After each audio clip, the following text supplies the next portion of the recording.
Hi guys, welcome back to my channel.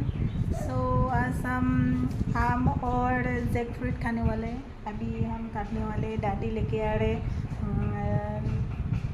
कटहल लेके आ रहे, जैकफ्रूट, और अभी हम आम दिखा रहे। हाय हाय सा इथिं फै इथिं नोंखौ खिन्थिनो फै मा जानो नागिरदो? थाइजौ ओमफ्राय खान्थाल मा जागोन जों दा? खान्थाल ओमफ्राय थाइजौ खौबो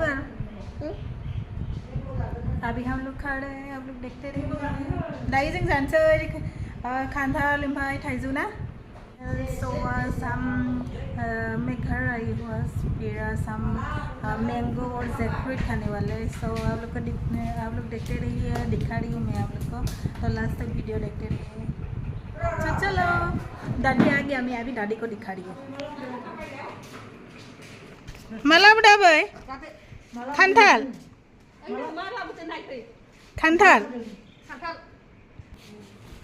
खान्थाल लाबोबाय आबैया। फैलाय खान्थाल मालि आबैबो। सोर इयो? सोर? इ सोर?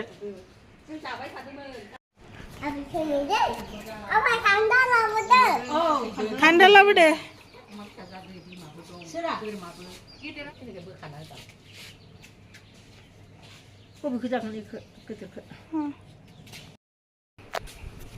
हम भी खाएगा, हम लोग इतना अंदर है रूम पे। ये देखो आम, ये घर का आम है, सब पक गया ना ये न'नि थाइजौबो जागोन जों दायो दिनै। इधर भी है आम, घर का है ये सब। इतना सारा आम लगा हुआ है ना, खाने के लिए कोई नहीं है ना घर पे। मम्मी पापा अकेले खा नहीं सकते ना।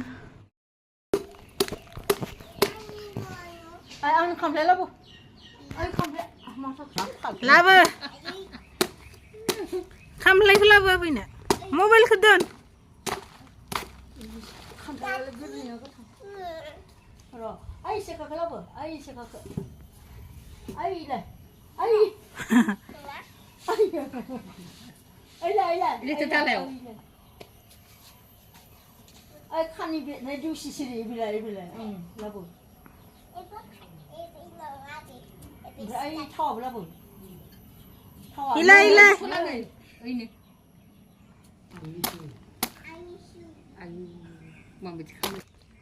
Aisyah.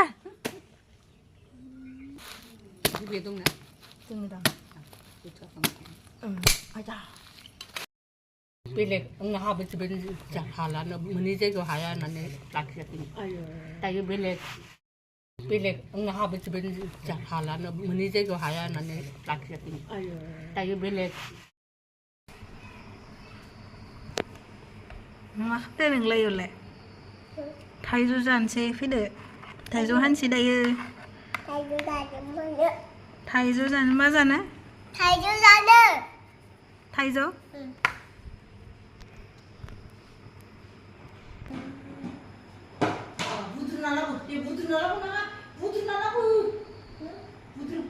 हाय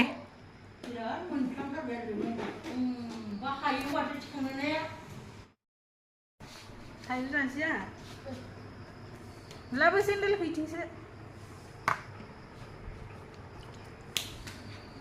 फैथिं नाय।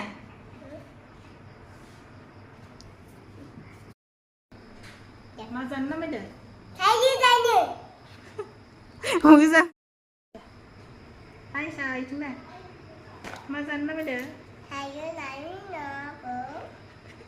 थाइजौ जानोसै नै जों दायो ना, हानसै थाइजौखौ दायो। नै थाइजौ हानसै, ओमफ्राय नै दो खान्थाल जानाया, ओमफ्राय मैगं नैलाय आइसाया। थाइजौ जानोसै ना? बिदि हमबाय थालाय गोजौनिफ्राय। दे नों सेरनाङा, इखौ खिन्थि।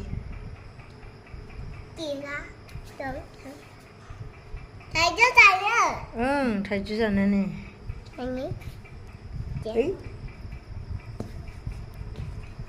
ए र' दा आं आरो खोमोर होसिगोनसो इयो इयाव खिन्थि थाइजौ हानायखौ ए नुदों दा थाइजौ हानायखौनोथ' नुगासिनो दं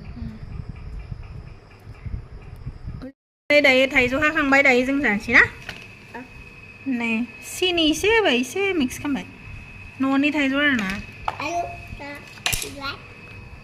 थाइजौ जानोसै जोङो नै टेस्टिनो ना बायो मा जानो नागिरदों थाइजौ जाबाय जाबाय जागोनसो जों दायो थाइजौ ना थाइजौ खिन्थिनि र' नै थाइजौआ थाइजौ जानोसै थाइजौ आम होनसै